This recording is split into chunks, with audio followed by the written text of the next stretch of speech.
How to log in to Lalal.ai.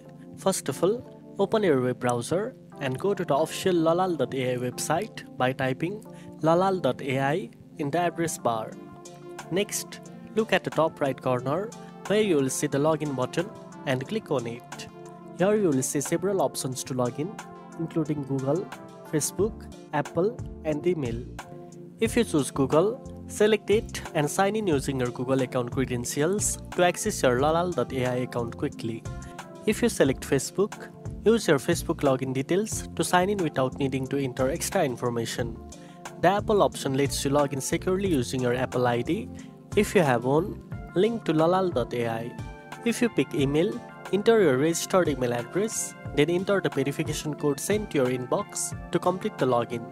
Once logged in, you will be directed to your Lalal.ai dashboard where you can start using its audio separation features immediately. And that's it. Now you know how to log into Lalal.ai. If you found this video helpful, don't forget to like, share and subscribe for more editing tips. Thanks for watching and I'll see you in the next one.